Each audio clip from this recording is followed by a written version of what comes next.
Un vainqueur. Je crois qu'il y a un vainqueur dans cette salle. Amen. Je vais entendre son amen.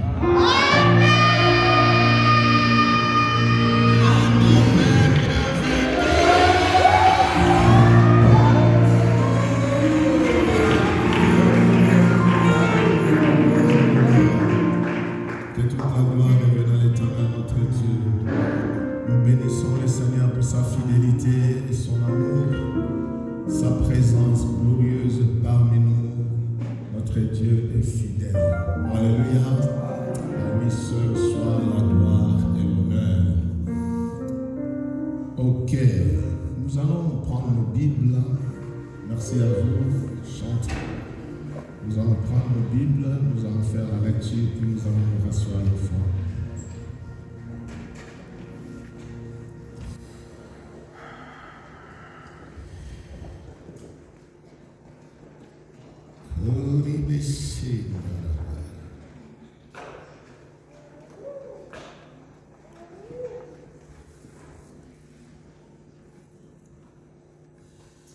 Nous allons lire 3 textes.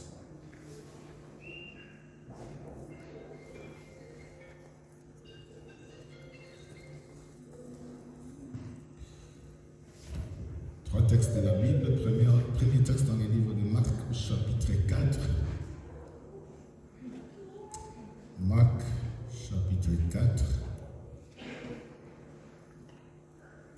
Du 35e au 41e verset. Et puis nous allons prendre 2 Samuel 5. 1 à 3, et puis le verset 6. Après, nous allons prendre Daniel 10, 10 à 14. Je commence par Marc. Marc 4, 35 à 41. Je lis la parole de Dieu. Ouais. Ce même jour, le soir, Jésus leur dit, passons de l'autre côté, de l'autre bord. Après avoir renvoyé la foule, ils l'emmenèrent dans la barque où il se trouvait. Il y avait aussi d'autres barques avec lui. Il s'éleva un grand tourbillon.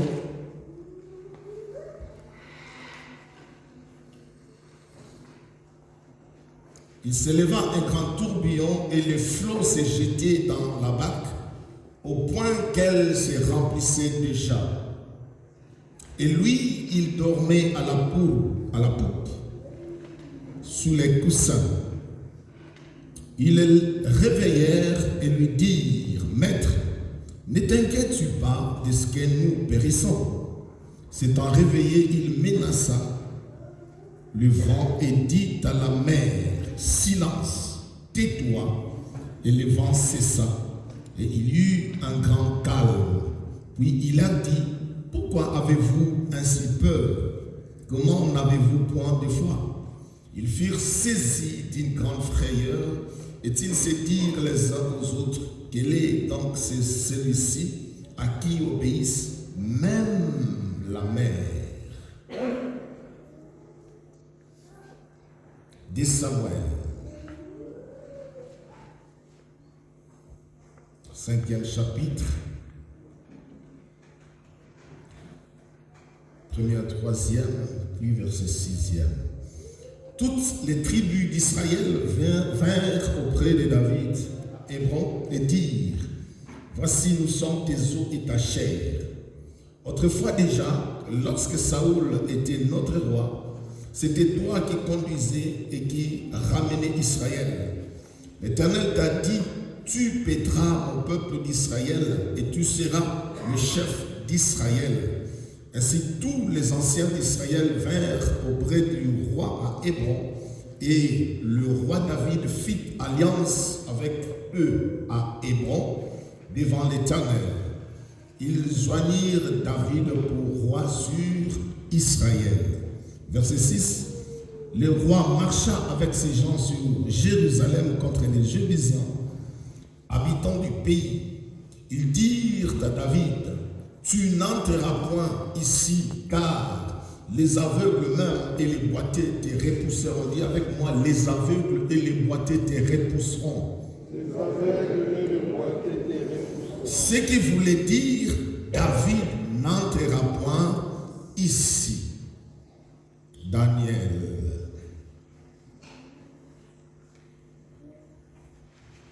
Dixième verset, 10e chapitre, et le 10e verset au 14e.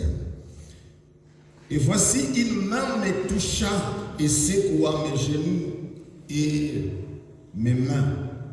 Puis il me dit, Daniel, homme bien-aimé, sois attentif aux paroles que je vais te dire et tiens-toi debout à la place où tu es, car je suis maintenant envoyé vers toi. Lorsqu'il m'eut ainsi parlé, je me tends debout en tremblant. Il me dit, Daniel, n'aie craint rien, car de le premier jour où tu as eu à cœur de comprendre et de t'humilier devant ton Dieu, tes paroles ont été entendues et c'est à cause de tes paroles que je viens. Le chef du royaume de Perse m'a résisté 21 jours. Mais voici Michaël, l'un des principaux chefs, est venu à mon secours et je suis demeuré là auprès des rois de Perse. Je viens maintenant pour te faire connaître ce qui doit arriver à ton peuple dans la suite des temps, car la vision concerne aussi ces temps-là. Dis avec moi, le chef du royaume de Perse m'a résisté 21 jours. 21 jours, parole du Seigneur. Père, merci pour ta parole, ces moments que tu nous as confiés. Merci puisque tu es là parmi nous et c'est toi que nous voulons écouter. Éternel Dieu de gloire, Dieu des armées, tout-puissant, je veux m'effacer afin que toi tu prennes la relève, le contrôle, la direction de toutes les choses et que tout ce qui ne vient pas de toi en ce moment libère ces lieux dans le nom de Jésus. Que toute âme, tout esprit, tout être qui est de toi soit soumis à l'autorité de ta parole dans le puissant nom de Jésus. Cher Saint-Esprit, mon ami de tous les temps, mon conseiller, mon enseignant, c'est toi qui es le maître en ce temps précis. Prends la direction. Parle, nous voulons t'écouter. Merci, cher Saint-Esprit. Merci, Esprit de vérité, Esprit de grâce, Esprit de Dieu tout-puissant. Que l'honneur revienne à notre Dieu. Ainsi nous allons prier dans le nom de Jésus et nous disons Amen. Amen. Amen. Prenez place, bien-aimés, dans le Seigneur. Bien-aimé, j'aimerais que tu saches ceci. Et que sur cette terre où tu es établi, sur cette terre où Dieu a établi, où tu demeures, bien-aimé, il y a des oppositions, il y a des entités qui sont sur cette terre.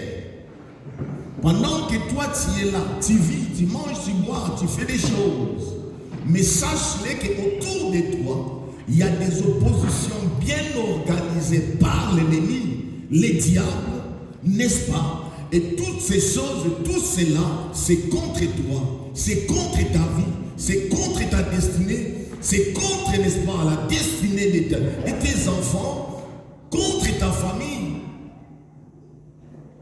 Et ils sont bel et bien là. Alléluia. Alléluia. Tu dois le savoir. Tu dois bel et bien le savoir. Que cela ne t'échappe pas. C'est la réalité qui nous environne. C'est la réalité qui nous entoure. Bien-aimés dans le Seigneur. Et cela n'est pas pour te faire du bien. C'est pas pour t'accompagner dans ta destinée. Pour que tu rentres paisiblement dans ta destinée. Mais cela, n'est-ce pas, est organisé contre ta destinée. plan de Dieu, le projet de Dieu sur ta vie, c'est ce que le malin, l'ennemi, le diable a mis en place. Et cela est bien organisé. Et tu dois en prendre connaissance. Ne perds pas de vue cet aspect des choses. Ce ne sont pas des blabla. Ce n'est pas d'exagération. Mais c'est la réalité qui est la nôtre. Et tu dois en avoir connaissance. Alléluia. Voilà pourquoi dans Apocalypse, chapitre 2, verset 13, il est dit, je sais, ça c'est l'Esprit qui dit à l'Église, je sais que où tu demeures, là où tu es établi, là où tu as ton demeure, ta demeure, là où tu vis, c'est là où l'ennemi a son trône. C'est-à-dire c'est là où le diable, avec toute son organisation, c'est là où il règne. C'est là où il a son entreprise. Et tu dois le savoir, puisque Dieu le sait. Et toi aussi, tu dois le savoir. Alléluia. C'est la réalité qui se trouve là où toi, tu vis, là où toi, tu, n'est-ce pas, tu demeures. Alléluia. Et toute cette opposition-là, toute cette organisation-là du diable, n'est-ce pas? C'est pour que toi, tu ne puisses pas d'abord rentrer dans ta destinée. Or, pour rentrer dans ta destinée, bien-aimé dans le Seigneur, puisqu'il y a opposition en face, toi, tu dois monter en puissance. Pour monter en puissance, il faut que tu montes, n'est-ce pas, au niveau de la prière. Tu dois monter. Voilà pourquoi nous avons cette montagne de la prière, afin que nous puissions monter pour rentrer dans notre destinée prophétique. Alléluia. Et toute opposition contre ta montée, n'est-ce pas? Toute opposition, tout ce qui s'élève contre ta montée, c'est-à-dire ta vie de prière, que tu ne montes pas, bien-aimé dans le Seigneur, cette opposition, c'est contre justement ta destinée. Pour que toi, tu n'arrives pas là où Dieu veut que tu puisses arriver. Pour que toi, tu n'aies pas ce que Dieu a préparé, a prévu pour toi.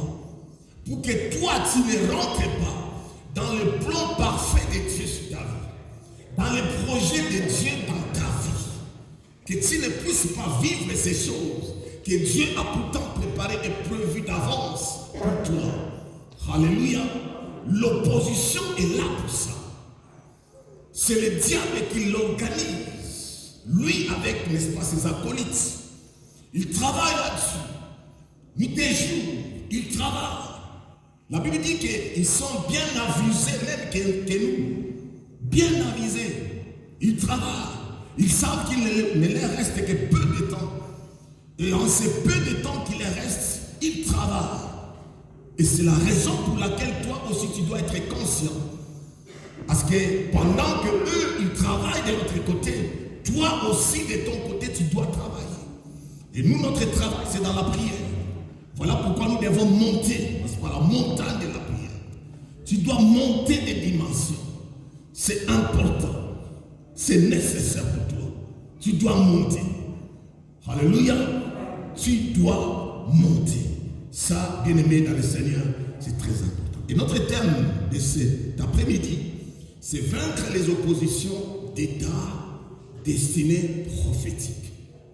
Vaincre les oppositions sont multiples et diverses d'état destinée prophétique. Pourquoi au pluriel vous les connaîtrez? Les oppositions, tu dois les vaincre pour rentrer dans ta destinée plutôt. Il y a des oppositions en face. Et pour y arriver, tu dois vaincre ces oppositions. Alléluia. Pour ceux qui étaient là le dimanche dernier, nous avons parlé de cette opposition, n'est-ce pas? La première opposition qui est aussi le premier obstacle contre nous, contre notre destinée. Et cette première forme d'opposition ou niveau d'opposition, Bien-aimés dans le Seigneur, ça constitue le premier champ de bataille de l'homme que nous sommes. Notre première opposition, notre premier obstacle pour franchir les caps, rentrer dans notre destinée, cette première opposition, ce premier obstacle, bien-aimés dans le Seigneur, qui est pour nous le premier même champ de notre bataille pour la destinée. Nous avons dit que c'est notre propre chair. Ta propre chair peut t'empêcher de rentrer dans ta destinée. Ta propre chair. Nous avons fait la différence entre le corps et la chair. Le corps, nous avons dit, a des besoins, mais la chair, elle a des convoitises. Or, la convoitise, c'est ce qui mène au péché. Et le péché, c'est ce qui nous éloigne de Dieu. En nous éloignant de Dieu, nous nous éloignons aussi de notre destinée. Alléluia. Nous n'allons pas y revenir. Pour ceux qui n'étaient pas là, vous pouvez regarder, c'est dans le net, le message est encore là. Et donc c'est très important de le savoir. Voilà pourquoi Romains chapitre 13 au 14e verset, la Bible dit: n'aie jamais, n'aie point, n'aie pas soin de la chair. On ne parle pas du corps, de la chair, pour en satisfaire les convoitises. N'aie pas soin de la chair pour en satisfaire les convoitises. Puisque la chair n'a que des convoitises. La chair nous éloigne de la pensée, de la volonté de Dieu. La chair nous rabaisse. Elle est dans les excès. Elle est dans ce qu'elle a comme, n'est-ce pas, convoitise. Et cela n'est pas dans la volonté de Dieu. Et c'est le premier obstacle que tu as dans ta vie. Parce que l'homme est esprit qui a une âme qui habite un corps. L'âme et le corps sont ensemble. Et c'est de là que viennent les convoitises, n'est-ce pas? Corps et chair, n'est-ce pas? Quand les convoitises montent, c'est la chair qui domine, la chair qui prend place. Et c'est un problème, tout un problème. Ça devient un obstacle pour la volonté de Dieu, pour les plans de Dieu dans la vie de la personne. Alléluia. Et donc, c'était ce premier obstacle, premier champ de bataille, et nous l'avons bien compris, n'est-ce pas? C'est le dimanche dernier. Aujourd'hui, nous voulons aborder autre forme, n'est-ce pas, d'opposition, un autre champ, n'est-ce pas, des batailles aussi redoutables. Ce champ de bataille aussi redoutable. Et cela, ce n'est ni la chair, ni le sang, mais c'est ce que Paul dit dans Éphésiens chapitre 6, au 12e verset. Il dit: nous n'avons pas à lutter contre la chair et le sang. Nous n'avons pas à lutter. Donc quand tu dis que nous n'avons pas à lutter, mais il y a une suite, qu'il y a une lutte qui vient, mais qui n'est pas de la chair ni du sang, cela veut dire tout simplement que la lutte existe et elle est bel et bien là. La guerre, c'est une évidence pour nous. Il y a guerre, il y a lutte, mais pas contre la chair ni le sang, mais il cite en disant contre les dominations, contre les autorités, contre le prince de ce monde des ténèbres, contre les esprits méchants dans le lieu céleste. Et donc, ce deuxième champ de bataille, c'est dans cette dimension spirituelle. C'est dans ce monde spirituel où l'opposition farouche et mener, n'est-ce pas, contre tout enfant de Dieu qui a une destinée prophétique. Tu l'as une. Chacun de nous en a une. Il dit, je connais les projets que j'ai formés pour vous. Tu as été créé puisqu'il y a un projet de Dieu sur ta vie. Et ce projet de Dieu doit s'accomplir. Dieu n'échouant jamais, il ne peut donc non plus échouer dans ta vie par rapport au projet qu'il a déposé sur ta vie. Alléluia. Il faut que ces projets-là puissent, n'est-ce pas, s'accomplir. Mais de l'autre côté, l'ennemi le sait que le projet de Dieu dans ta vie, c'est un problème pour lui et son royaume. Voilà pourquoi il ne laissera pas, ou il ne te laissera pas la voie ouverte, n'est-ce pas, la voie libre pour que tu puisses rentrer paisiblement, royalement, n'est-ce pas, dans ta destinée, puisqu'il en redoute. Alléluia. C'est la raison de son opposition. Bien-aimé, je nous amène un peu à comprendre et à réaliser ces choses pour que quand tu vas te lever, quand tu vas te mettre à prier, que tu pries conséquemment, c'est-à-dire en connaissance des causes, sachant que ce que je fais, si je ne le fais pas, si je ne prie pas pour moi, si je ne me lève pas pour ma destinée, et partant de là, la destinée de mes enfants, si moi, mère, si moi, père, je ne me lève pas, qui d'autre le fera à ma place? J'ai une destinée où je dois arriver. Il y a un plan de Dieu dans ma vie. Il y a un projet de Dieu dans ma vie. Il faut que cela puisse s'accomplir dans ma vie. Dans la vie de mes enfants, il y a le projet de Dieu. Ils ont une destinée.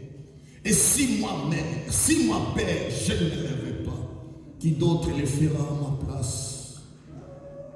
J'aimerais nous amener à prendre conscience quant à ces bien-aimés dans le Seigneur. Alléluia. Prendre conscience. Quand nous disons que nous devons monter la prière, nous devons monter la montagne de la prière, c'est-à-dire qu'il nous faut une vie conséquente de la prière. Bien aimé, ce n'est pas pour nous déranger, je ne sais pas comment le dire. Ce n'est pas pour nous embrouiller, ce n'est pas pour nous faire plaisir, peut-être aussi dans un autre sens. Non, faire plaisir à qui? Alléluia. Mais c'est pour que nous puissions, bien aimer dans le Seigneur, comprendre qu'en tant qu'enfant de Dieu, il y a bel et bien un plan de Dieu dans ma vie. En tant qu'enfant de Dieu, il y a un projet de Dieu dans ma vie, dans la vie de tous mes enfants, tous sans exception. Et que devant nous là, il y a une opposition. Alléluia. Voilà pourquoi un enfant peut naître avec une grande destinée, une destinée puissante, mais qu'en cours de son chemin, de sa vie, le diable vient et il change la direction de l'enfant. Il change, il tripote la destinée de l'enfant. Il trafique la destinée de l'enfant. L'enfant qui était appelé à être grand, il finit par être petit. Nul et rien. Pourquoi? Parce que le diable a travaillé. Alléluia. Amen. Le diable a travaillé. Et donc, quand Dieu nous confie, même ces enfants qu'il nous confie, physiquement, spirituels, quand Dieu nous les confie, c'est une responsabilité. Ce n'est pas simplement pour leur faire des anniversaires, des fêtes, des cadeaux, des machins, tout ça. C'est toute une responsabilité.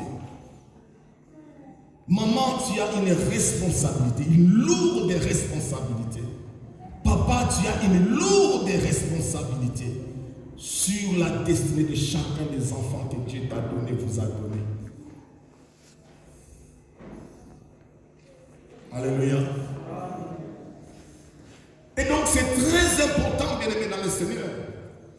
Ici, nous allons prier. Mais j'aimerais que quand nous allons nous lever pour prier, que cette prière-là ne soit pas, n'est-ce pas, la prière de pousser, tirer. Mais que ça soit la prière de chacune d'entre nous qui est conséquente, c'est-à-dire conscient de pourquoi je dois m'élever, pourquoi je dois prier. Pourquoi avons-nous mis en place ce programme 35 jours durant, où nous nous privons de tout, nourriture, à boire, et tout ce que nous aimons, nous nous les privons. Vous croyez qu'on va les faire tout simplement pour nous faire plaisir? Parce qu'on s'est fait plaisir en se privant des choses qu'on aime? Non, c'est en connaissance des causes. En connaissance des causes. On est trop conscient pour comprendre que non, la vie n'est pas seulement les manger et les boire. La vie n'est pas simplement tout, ou alors seulement s'amuser, se distraire, se divertir. Ce n'est pas que ça la vie. Dieu n'est pas contre ça. Mais ce n'est pas que ça la vie. Il y a une autre réalité qui est en face, que tu dois connaître, que tu dois comprendre. Et cet après-midi, Dieu veut que tu comprennes, afin que tu ne sois pas un chrétien, un enfant de Dieu, fils, fille de Dieu, qu'il faut à tout temps, à tout moment qu'on soit derrière pour pousser. Prie, viens à la prière, mais que tu sois conscient, consciente. Non, c'est ma responsabilité. Si je ne le fais pas, je ne sais pas à quelle sauce je serai.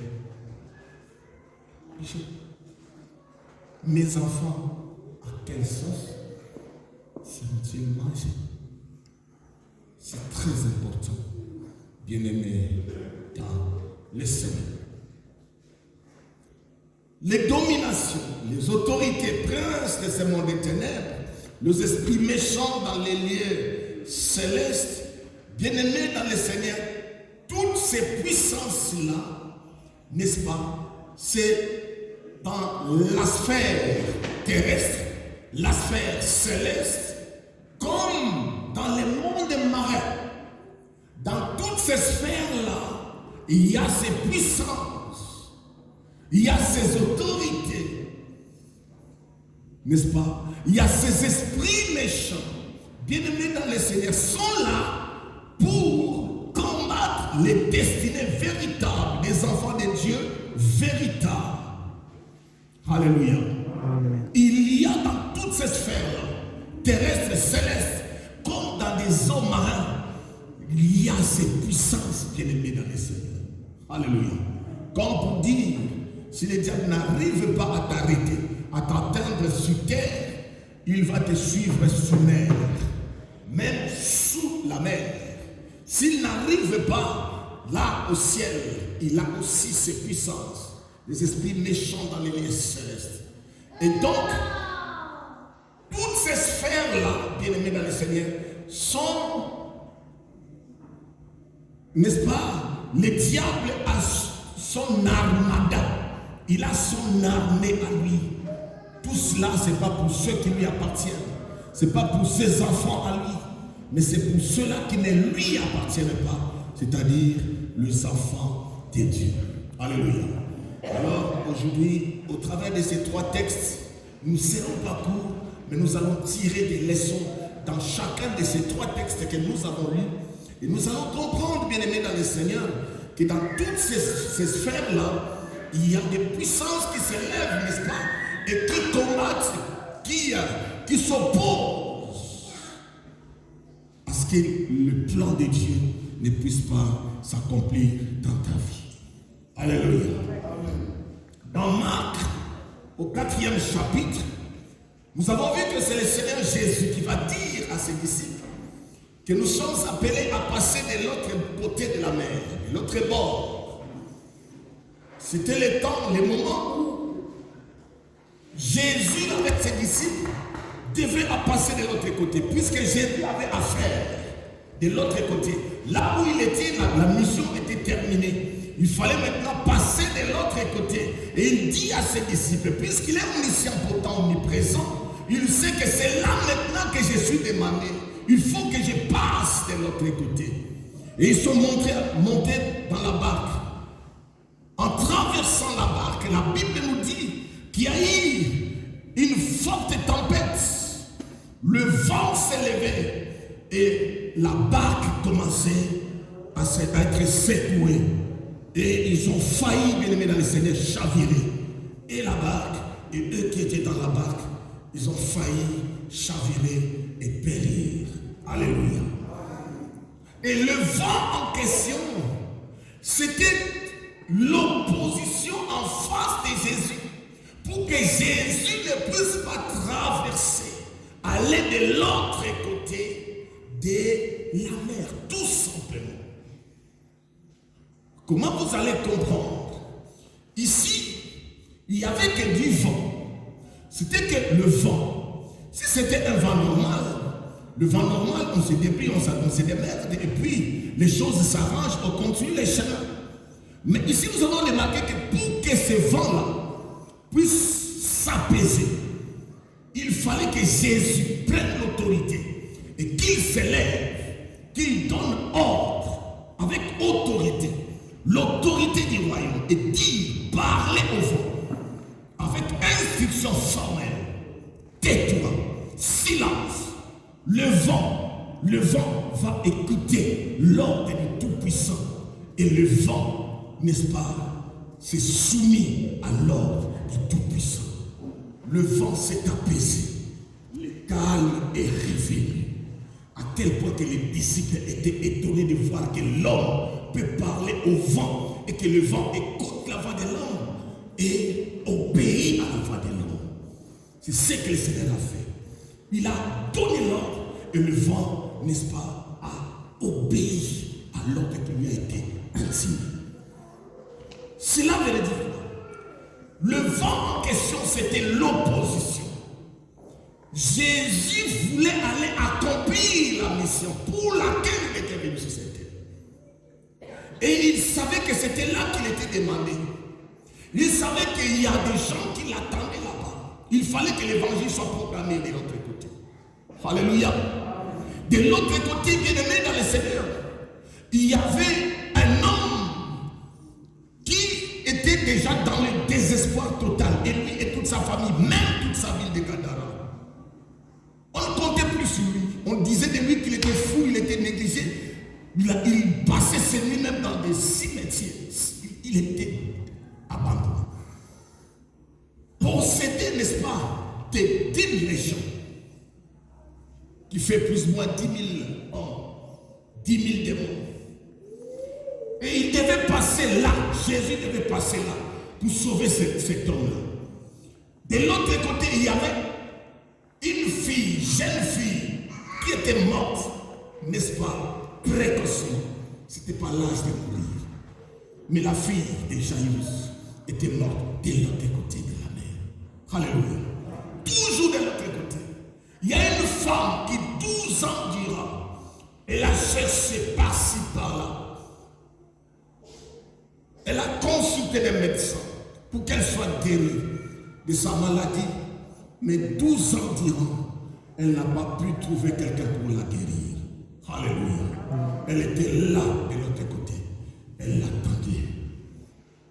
Toujours de l'autre côté. Toujours de l'autre côté. Il y avait plusieurs guérisons qui devaient se faire. Plusieurs miracles en cascade qui devaient se faire. Mais Jésus était encore de l'autre côté. Il fallait qu'il passe de l'autre côté. Voilà que c'est à ce moment-là que l'opposition se lève. C'était les esprits des eaux qui s'étaient levés pour dire que Jésus, toi tu ne passeras pas de l'autre côté. Or c'était de l'autre côté qu'il devait accomplir sa mission. Alléluia. Pas simplement accomplir la mission. La Bible dit que de l'autre côté, quand il a accompli toutes ces missions-là, la mission en question, la guérison de la femme de perte de sang, et n'est-ce pas, la délivrance de l'homme de Gadara, le fou de Gadara, habité par des esprits comme pas possible. La résurrection de la fille de Jairus, bien-aimée dans le Seigneur, et tant d'autres miracles, tant d'autres guérisons. La Bible dit que sa renommée se répandait de plus en plus dans la décapole. C'est-à-dire la renommée de Jésus. Il fallait que les gens sachent que celui qui a été promis, que la Bible nous a promis, qui devait venir, il est déjà là. Et il accomplit des choses. Il fait des merveilles, il guérit les malades, il ressuscite les morts. Il fallait que cela soit connu de tous. Mais voilà que l'opposition s'est élevée pour que Jésus ne puisse pas passer de l'autre côté. Alléluia. Alléluia. Je suis venu dire à une personne, bien-aimé, il n'y a que toi qui ne comprends pas pourquoi je suis combattu. Pourquoi tant de combats dans ma vie? Pourquoi le diable me combat? Pourquoi tous ces problèmes dans ma vie? Pourquoi? Il n'y a que toi qui ne comprends pas. Mais de l'autre côté, le diable sait. Il sait qui tu es. Il connaît l'étoile que tu as. Il connaît c'est quoi ta destinée. Il sait que toi là, tu es dangereux pour lui. Il sait que toi là, ça n'arrange pas que toi tu puisses devenir ce que Dieu a voulu que toi tu sois. Alléluia. Voilà le pourquoi de ton combat. Alléluia. C'est le pourquoi de ton combat.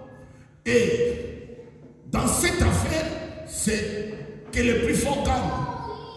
Ne crois pas que le diable va baisser les bras. Lui, c'est son job, c'est son travail. Il est là pour ça.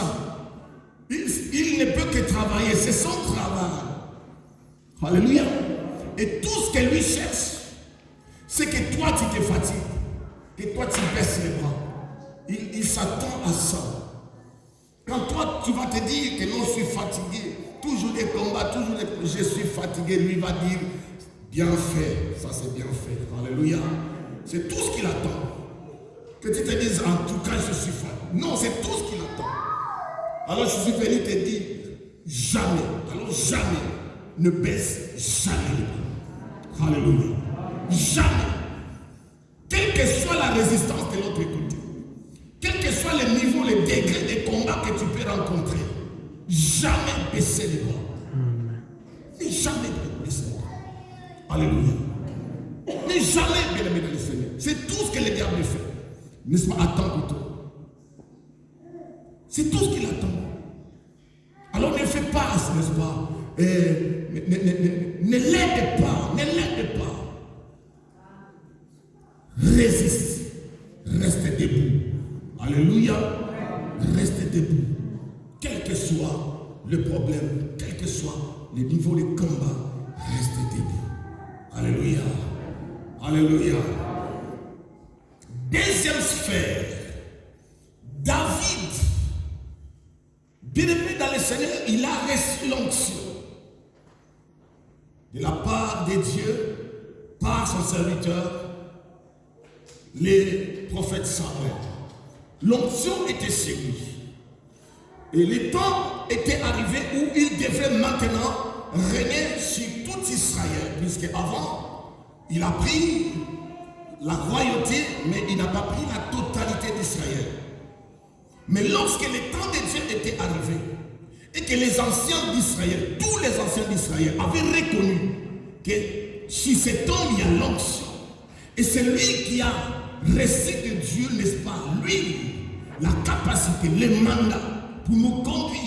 Même quand Saül était vivant, ils ont reconnu que toi, tu as fait des choses avec nous. Et maintenant, tous ensemble, ils ont reconnu à l'unanimité que David, c'est toi qui dois régner sur nous. Le temps est arrivé. Alléluia. Mais voilà que David, reconnu par tous, qui doit rentrer dans Jérusalem, puisque pour régner dans le pays, il faut que tu sois dans la capitale. Il fallait qu'il rentre dans Jérusalem pour régner sur tout Israël. Mais voilà, là, on lui dit, toi, David, tu ne rentreras pas ici. Alors, si tu oses, même les boiteux et les aveugles te repousseront. Ce qui veut dire que toi, David, niet, ici, tu ne rentreras pas. L'opposition. Dis avec moi, opposition. Et pourtant, c'était le temps de Dieu. Et pourtant, il avait le mandat authentique de Dieu. Il était oint par Dieu, choix parfait de Dieu. Pas un choix, n'est-ce pas, précaire, mais le choix parfait. Alléluia. Et le temps de Dieu est arrivé pour que l'homme que lui-même a choisi rentre dans sa destinée, c'est-à-dire le plan de Dieu sur sa vie. Et ce temps-là était bel et bien arrivé, mais voilà que dans la ville où il devrait régner, les hommes s'opposent et ils disent qu'ils vont mettre sur son chemin des boiteux et des aveugles pour lui barrer la route, pour qu'il ne rentre pas dans la ville et qu'il ne règne pas. Alléluia. Bien-aimé, je suis venu dire à quelqu'un, tu peux recevoir des grandes prophéties, tu peux avoir, n'est-ce pas, une grande destinée. Le temps de Dieu peut arriver dans ta vie pour que tu reçoives de la part de Dieu quelque chose. Le ciel peut s'ouvrir pour toi pour que quelque chose puisse t'arriver. Mais sache-le que de l'autre côté, le diable ne te laissera pas le chemin libre, oh, la voie libre. Le diable se lèvera toujours, bien que c'est le temps de Dieu pour toi. Alléluia. Il va s'opposer. Il va s'opposer. Le grand David qui devait rentrer, n'est-ce pas, dans le plan de Dieu, voilà qu'on se lève, le diable se lève devant lui pour dire que tu ne rentreras pas. Les boiteux et les aveugles te repousseront. Les boiteux et les aveugles, c'est l'image des géants qui se lèvent devant nos destinées, devant nos vies. C'est l'image des esprits, des puissances qui se lèvent. Même des esprits immondes qui se lèvent. Parmi les boiteux et les aveugles, il y a même des humains, des hommes et femmes semblables à nous, à qui nous disons que sont nos amis, nos frères, nos soeurs. Ça peut être, mais il peut être bien-aimé dans le Seigneur. Ça peut vous choquer, un aveugle sur ton chemin, un boiteux sur ton chemin que le diable a mis, que toi, tu ne rentreras pas dans ta destinée. Alléluia. Il est là, démon, n'est-ce pas? Un démon visible, un esprit de contrôle pour voir, pour regarder à quel moment, à quel temps, ce que Dieu t'a préparé, ce que Dieu a prévu d'avance pour toi, à quel temps cela s'accomplira. Et dès que cela veut s'accomplir, c'est lui qui va se lever, boiteux, aveugle, pour t'empêcher le chemin, pour te barrer la route. C'est la réalité qui nous entoure, bien-aimés dans le Seigneur. Alléluia. Ne sois pas si novice. Ne sois pas, bien-aimé dans le Seigneur, si inconscient. Il y a des choses qui sont autour. Le monde est spirituel. Tu es un esprit et tu vis dans ce monde spirituel. Tu dois connaître ces réalités spirituelles. Alléluia. Le temps de Dieu peut s'accomplir. C'est vraiment le temps de Dieu. Que la promesse de Dieu s'accomplisse dans ta vie. C'est vraiment le temps de Dieu où tu dois toucher aux grandes bénédictions que le Seigneur a préparées pour toi. C'est vraiment le temps de Dieu. Mais devant toi, les aveugles sont là, les boiteux sont là, les géants se lèvent, les Goliaths de ta vie, les Goliaths de ta famille se lèvent, les esprits de contrôle se lèvent. Oh, les boiteux peuvent se lever à tout moment. Voilà pourquoi tu dois te lever toi aussi. Les boiteux, on les résiste. Les boiteux, on les repousse par la prière. C'est à toi de faire violence. La Bible dit depuis le temps de Jean-Baptiste à ce jour, le royaume de Dieu est forcé. Et ce sont les violents qui s'en emparent. Tu n'es pas violent, boiteux va te résister. Tu n'es pas violent, l'aveugle va te résister. Alors il faut que tu sois plus violent que les aveugles, que les boiteux, pour les repousser et passer le chemin, arriver à ta destinée. Alléluia. La vie, c'est un combat. La vie, c'est un combat. Alléluia. Tu dois comprendre ces choses. Le diable a ses stratégies. Il travaille. Toi aussi, tu dois travailler. Alléluia. Il cherche à te fatiguer. Mais c'est comment? Voilà pourquoi beaucoup de gens parlent. Ah, mais vraiment, tu m'as promis des choses, mais jusqu'ici ça traîne. Je ne vois pas ces choses arriver. Je ne vois même pas. D'ailleurs, c'est comme si la situation s'empire même. Mais c'est tout à fait normal. Alléluia. C'est tout à fait normal. Le diable travaille, lui, il veut que tu sois vraiment bien affaibli, bien fatigué. Alléluia. Et donc, tu dois t'élever. Tu ne peux jamais, n'est-ce pas, baisser les bras. Tu dois continuer. Rester debout et continuer. Alléluia. Troisième sphère, c'est la sphère céleste. Dans la sphère céleste, bien-aimé dans le Seigneur, ici nous avons vu que Daniel, l'homme bien-aimé de Dieu, il était là. Il a commencé à prier. Il a pris cette résolution ferme dans son cœur. Je dois prier, je dois chercher Dieu. Il en a pris cette résolution et il est rentré en prière. Il a commencé à prier. 5 jours, 10 jours, 15 jours, 18 jours. Bien-aimé dans le Seigneur, aucun signe, aucun mouvement, ni dans les cieux, ni sur la terre. Rien. Le ciel reste muet. Aucun bruit. Mais Daniel, pourtant, il avait tout quitté. Daniel, pourtant, il s'était privé des choses. Daniel, pourtant, il a payé le prix par les sacrifices de son corps. Mais 17, 19, 20 jours, aucun signe, aucun bruit. Le ciel s'est tué.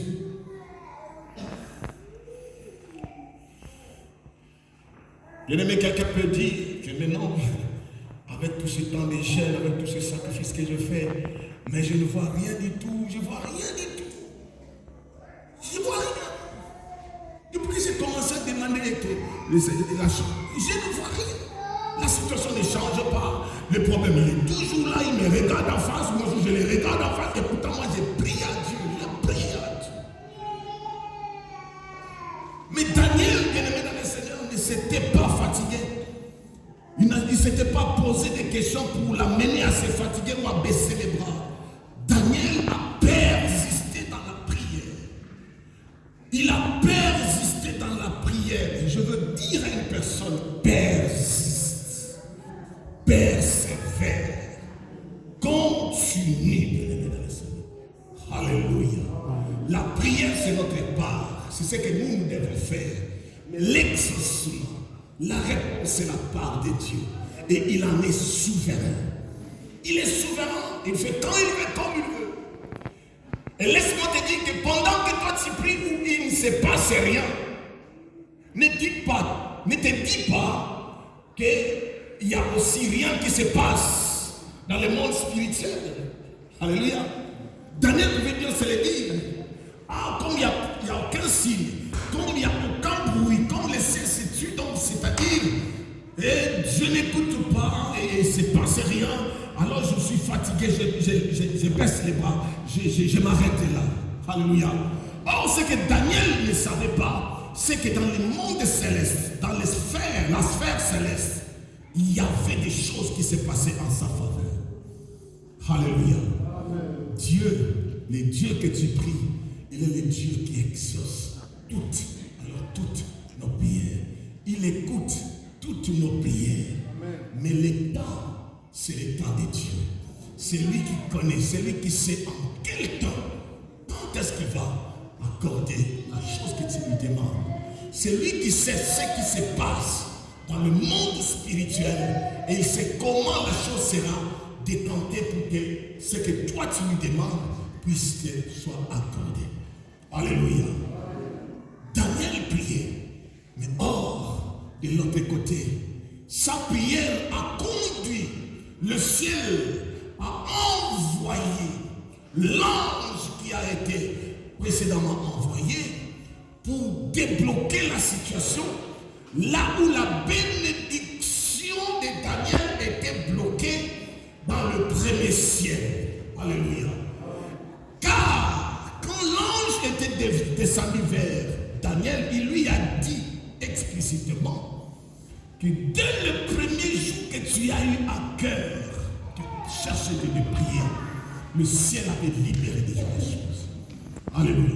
Dès le premier jour, ça veut dire que Dieu écoute Pendant que toi tu pleures là, tu cries à Dieu, tu pries Dieu, tu cherches Dieu. Dieu écoute. La Bible dit que ses oreilles ne sont pas bouchées pour ne pas entendre. Alléluia. Alors, pendant que Daniel était en train de continuer sa prière, de l'autre côté aussi Dieu travaillait. Il a déjà libéré, mais la bénédiction était bloquée. Il fallait que Dieu puisse encore envoyer l'intervention rapide pour décanter la situation, libérer la bénédiction de Daniel. Alléluia. Et il y a eu un 21e jour. Laisse-moi te dire que tu pries à Dieu. Il y a toujours un 21e jour. Alléluia. Il y a toujours un 21e jour. Le 10e jour, tu t'en étais plein. Le 15e jour, le 17e jour, tu t'es plaint. Tu te dis, mais jusqu'à quand? Comment est-ce que je ne trouve pas de solution? Je ne vois rien arriver. Comment est-ce qu'il n'y a rien? 20e jour, tu peux aussi te plaindre. Tu as raison puisque tu n'as rien vu. Mais laisse-moi te dire qu'il y a un 21e jour dans la vie de chaque personne à cause de la prière que tu montes à Dieu. Il y a toujours un 21e jour où Dieu va envoyer l'intervention rapide qui va arriver, où l'intervention va décanter la situation. Et ce que toi tu demandes à Dieu te sera accordé. Il y a un 21e jour dans chaque chose. Pendant que toi tu cries à Dieu, tu pries à Dieu. Bien aimé, même si le 10e jour tu n'as rien vu, le 15e tu n'as rien vu, laisse-moi te dire qu'il y a un 21e jour. Alléluia. Le 21e jour existe bel et bien. Je ne sais pas pour toi, peut-être c'est aujourd'hui ton 21e jour. Alléluia. Alléluia. Et laisse-moi te dire, quelle que soit l'opposition céleste, quelle que soit la résistance céleste, il y a un 21e jour où l'ange est envoyé et que l'opposition est écrasée et que ce que Dieu a libéré, cela va t'arriver au nom de Jésus. Alléluia. Alléluia. Il y a un 21e jour. Peut-être que c'est aujourd'hui, bien-aimé dans le Seigneur. Je sens quelque chose arriver dans la vie de quelqu'un aujourd'hui. Mais je ne sais pas c'est qui. Alléluia. Dieu a vu tes cris. Dieu a vu tes larmes. Ne baisse pas les bras. Ne régresse pas. Ne t'arrête pas. Continue, fonce, monte encore. Monte encore de dimension. Alléluia. Il a dit qu'il est le rémunérateur de ceux qui les cherchent. Quand un malheureux crie, il entend, il arrache du danger. Dieu n'a jamais été indifférent au cri du malheureux, au cri du juste. Il n'a jamais resté indifférent. Alléluia. Et cet après-midi, il veut accomplir quelque chose dans la vie de quelqu'un. Je crois que quelqu'un est conscient aujourd'hui que malgré tout, je dois m'élever. Alléluia. Malgré tout, je dois m'élever. Et ce que je sais, c'est que le ciel m'a déjà entendu. Ce que je sais, même si je ne l'ai pas encore touché, mais ça se prépare quelque chose.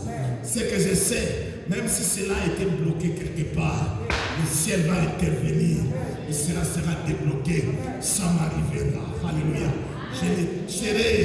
Je le verrai dans mes yeux. Alléluia. Je le toucherai, je le palperai. Et pendant que je parle, quelqu'un va dire, apôtre, si tu savais, moi j'ai vraiment beaucoup prié. Laisse-moi te dire que Dieu est dans la répétition. Tu as beaucoup prié, prie encore beaucoup. Alléluia. Le Dieu que tu sers, il est dans la répétition. Il aime qu'on puisse, n'est-ce pas, le déranger, l'importuner. Alléluia. Tu as beaucoup prié, prie encore. Vous savez, Jéricho, pour que Jéricho puisse tomber, c'était dans la répétition. Premier jour, deuxième jour, 7 jours, pendant 7 fois, la même chose, ils doivent répéter. L'exaucement, c'est pour les répétants. Non, tu n'as pas bien compris, c'est pour les répétants. Les gens qui ne se fatiguent pas. Même si c'est la même chose, je dois toujours prier. Même si c'est la même chose, je dois toujours le dire. Alléluia. C'est pour les répétants. Tu dois t'élever encore et encore dans la prière. Lève-toi. Monte encore dans la prière. Monte encore, ce sont les violents qui s'emparent du royaume. Monte encore, ne calcule pas. On a vraiment, depuis qu'elle a commencé à prier, depuis que les chrétiens c'est là. Toujours la prière, toujours la prière. Oui, c'est toujours la prière. Mais dans les toujours, il y a un jour. Dans les toujours la prière, il y a un jour qui t'a été réservé. Que tu verras la main de Dieu. Que tu verras la gloire de Dieu. Que tu verras la puissance de Dieu. Que tu verras la bonté de Dieu se manifester dans ta vie. Alléluia. Que Dieu bénisse sa parole.